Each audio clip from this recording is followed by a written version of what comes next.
Springbok's depth chart for 2025, folks. The test season is done. Now we get to have a look back at what Rassie has been doing with his squad throughout the season. We're going to go position by position, see which players have been getting how much game time. Are they spreading the minutes evenly between a starter and a backup and maybe a third choice? Are they over-reliant on one guy in a particular position? Too much rotation? Too much consistency? Each coach has kind of got their own approach.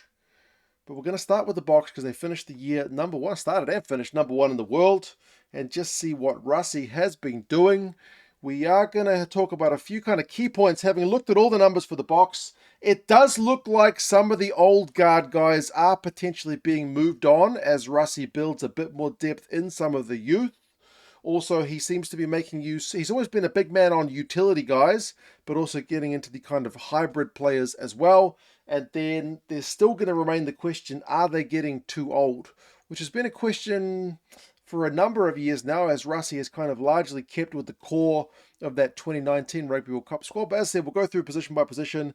You guys can let us know your thoughts. Now, before I start, I should say I did include the Barbars game in this set of data, mainly because Rassie said he was treating it like a test, and if they had lost, no one was going to be saying the Boks B team lost or the Boks non-test team lost. The headline would have been the Springboks lost. So it may not have been a test match, but it was still a Springboks match, so I have included those minutes. Let's start with the props, which has been a big old area of strength for the Boks in 2025. Ox is clearly your number one man at loose head, although he did spend the end of the season on the injury bench, so didn't quite get the minutes that he might have, and certainly got less game time as an overall percentage that he did in 2024. Steenekamp and Venter have been kind of capable replacements as his backup, so I feel like at loose head, Rassie has been getting a decent amount of rotation throughout his key three players. Other guys, Jan-Hendrik Wessels, Thomas du Toit, and Zachary Porthen, have also had kind of a few minutes here and there.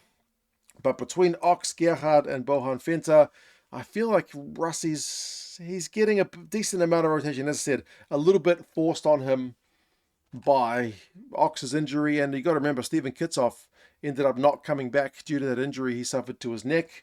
Fortunately, he's still able, I believe, to live a kind of normal life, but certainly rugby is off the table for Steven Kitshoff. So, loose head, you feel like, is looking pretty solid. Maybe no surprises there.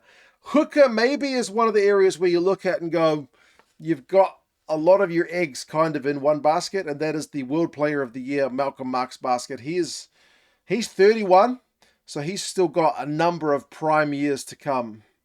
But he did play like 63% of the game time, which is well up on 2024, where it was a lot more even split between him and Bongi. Bongi's numbers are way down, although we do need to remember Bongi had some family stuff to attend to. So Bongi's numbers may have been a bit higher if not for that. But as I said, if we're looking at kind of some of the old guard guys who are potentially making way, Bongi could potentially be one of those guys at 34 years old. Grobelaar managed to get, second place for minutes this year with 15%. But I feel like ideally you would like to have that spread around a bit more. Manus van der Merwe, Jan-Hendrik Wessels did also get a bit of game time at hooker. And remember, Marco van Staden is that kind of standby guy in terms of a hybrid who can be a front rower and a loose forward if needs be. Tighthead prop has kind of been another area of strength, which is pretty incredible when you consider the fact that Frans Malherbe has not been available all year. And if you consider the fact that Vincent Koch, who, again, speaking of the old guard, was clearly your front runner at Tighthead last year in terms of game time, has dropped to like your fifth choice guy in terms of minutes given. Wilco Lowe has had a massive upgrade in terms of being your front runner at Tighthead, followed by Thomas du Toit. These guys have been a cracking pairing.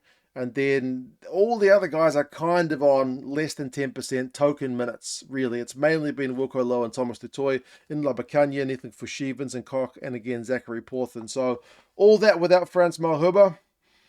But the two front runners in particular have done a pretty exceptional job.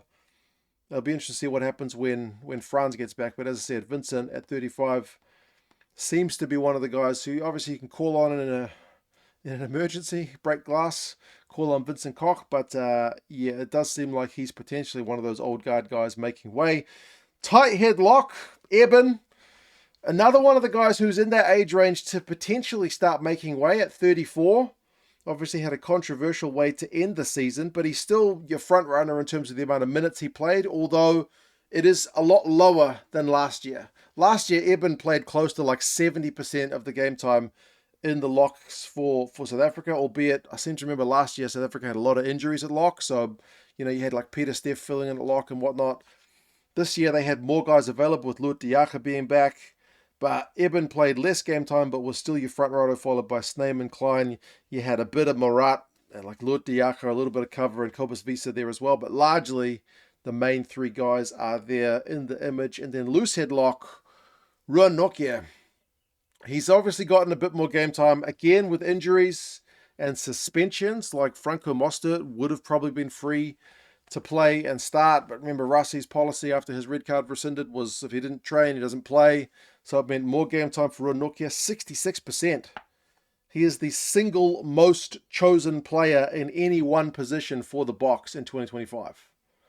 No one player dominated their, as I said, single position like Ruan Nokia did on the loose head lock side for South Africa. Followed by Diacha, who, as I said, making a welcome return after a long injury absence from the Boks, and then Franco Mostert there, 9% of the game time from him.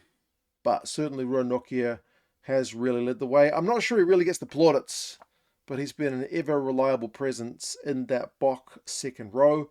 Flankers, if we start with the open sides, Siya Kolisi and Marco van Staden have kind of spread the minutes relatively even between them, remembering that Siya has also had to play a bit of game time at 8, so potentially drops his minutes on the flank. He is another one at 34, whose minutes you feel like are being kind of managed by Rassie. Marco's minutes are up, and then the other three guys, interestingly, includes Andre Esterhuizen, who is one of those hybrid guys that I talked about. So Andre getting a chance to pack down on the open side when not playing in the midfield. Sometimes his minutes have been kind of hard to map because he legit plays half the game at both, but for a time he was kind of more a dedicated flanker. That's him on the board. You've also got Kwagga Smith and like 23 minutes, I think it was, of Peter Steff on the open side, but I can't remember what that was. That would have been a card or an injury or something forcing that. That wouldn't have been a kind of regular selection thing from him.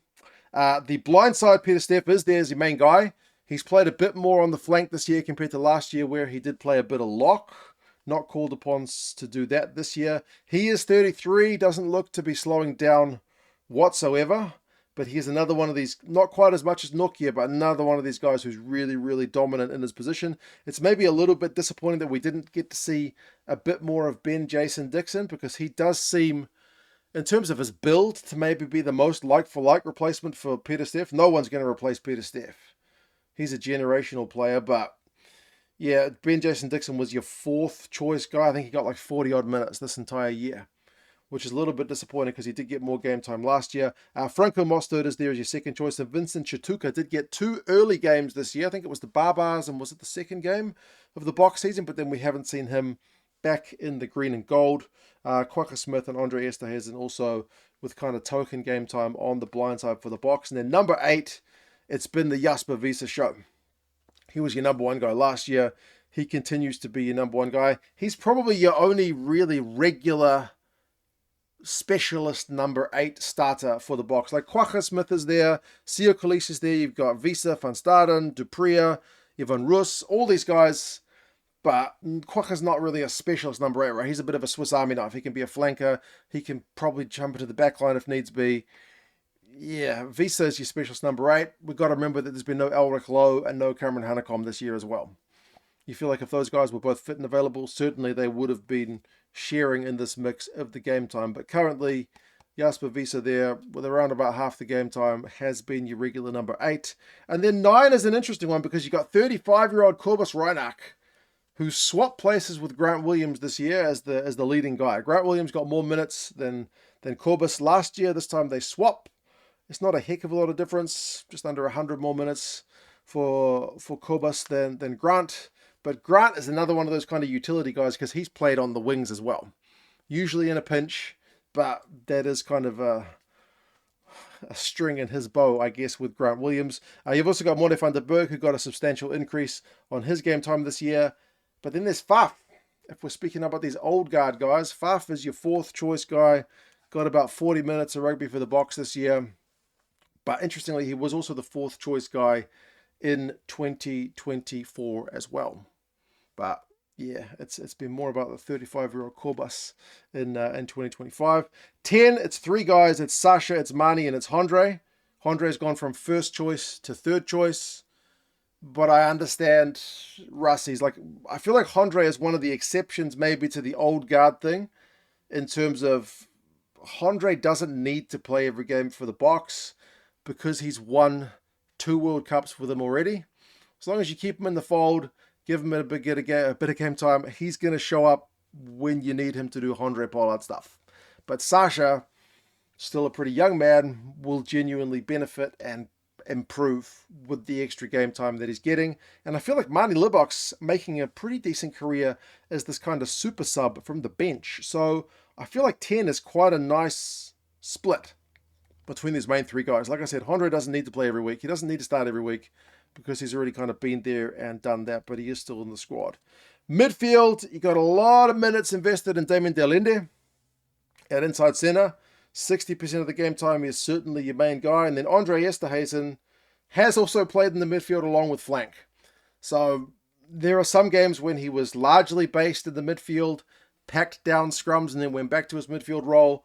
I've tried to allocate those minutes more as a midfielder, but he is genuinely a hard guy to map. Then you got Willemse, Hooker, and a little bit, I think, 5 minutes of Hondre Pollard. Maybe it was Eden Park. But yeah, it's largely been your two main guys, De Allende and Esterhuizen. I would like to see a bit more Ethan Hooker in the midfield, because you do feel like, in terms of giving one of the youngsters a bit of game time, he is a really good candidate, because he seems to have taken to test match rugby like a duck to water. Outside centre, maybe a little bit to be expected, with Jesse Creel and Kane Moody getting the lion's share. Damien de Allende has had to be that utility guy to pop into 13 at times. And then a little bit of Ethan Hooker as well. The main absence in the midfield, you feel like, is Esses Lukanyo. I don't feel like he's ever recovered from that big injury he had. I think he's off to Japan, isn't he? So, yeah, hasn't appeared for the Boks this year. So he was in the mix last year, but sadly for him, not in 2025. Left wing and right wing, it's some pretty familiar faces. There doesn't seem to be as much of a specialization on the wings for the Boks.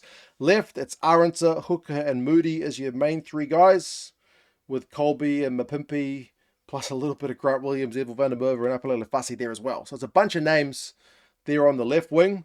Mapimpi, again, if you're thinking of the old guard guys, maybe one of the guys who is kind of on the way out. And then right wing, Colby, Edwin van der Merwe, Ethan Hooker, Kane Moody, and Grant Williams. So again, kind of the main three guys, but most of these guys swap between position and position. Some have a preference for one or the other, but it doesn't really seem to be set in stone. Fullback, the return of Damien Willemse has been a really welcome one. Getting 50% of the game time at fullback. And then Fassi and Leroux, plus a little bit of Colby and Mngomozulu there too, round out the guys who have played in that 15, either jumper or just shifting to 15 during games. Leroux feels like one of the old guard guys who was on the way up, but boy, has it been good to see Willemse back. And, you know, Colby and Mngomozulu certainly can slot into 15 as those kind of utility guys. So that is the squad overall. Like I said, we're kind of highlighting some of the guys like Vili and Bongi and Mapimpi and Faf, and I don't think Hondre fits into that category, but it does seem to be like some of the guys who are on the way out. It's been good to see some young guns like Sasha feinberg-mngomozulu, like Ethan Hooker, even like Zachary Porthen, who's only had really, really limited game time, but starting to come through the ranks. We might like to see a little bit more of that. Rassie is not chucking the old guard out, like ripping off a Band-Aid, doing it quickly. It does seem to be a kind of slow burn to bring in the youngsters. And it's working, because they only lost 2 games the entire year. They had a pretty good year, so it's working for him. But the squad, if we're looking at the overall age, is still kind of like, if we're looking at the top 4 sides in the world, they are the oldest. The average age is 31. Like the Irish are kind of 28, 29, the All Blacks are 27, 28, and the English, who remember had to send a bunch of their guys on Lions tour, so were forced to kind of blood some younger players. like 26, 27. It may be that England are the next team that comes for South Africa. I'll welcome that one. That'll be a really fun series to watch when these guys next play each other. But yeah, the English squad is genuinely a fair bit younger than this South African squad. But I mean, some of these guys, you know, like as I said, Malcolm Marx at 31 has still got plenty of gas in the tank. Peter Steff at 33 doesn't seem to be slowing down. Corvus Reinach at 35 still seems really, really nippy. The average minutes for the starting guy is around 49%. So around about half the game time going to your starter, and your backup gets 27. So they're putting a little bit less game time into their starters than the All Blacks and the Irish, but a bit more than England. So I think more on the side of rotation is Rassie in 2025 compared to previous years, where it's a little bit more about consistency. So that is a welcome one. Only 4 guys have kind of got 60% or more of the game time in any one position, and then Kane and Moody across 3 positions also would be at 60 plus. So you're not overly reliant on any kind of one player in one position. I think you've got pretty good depth in all of them.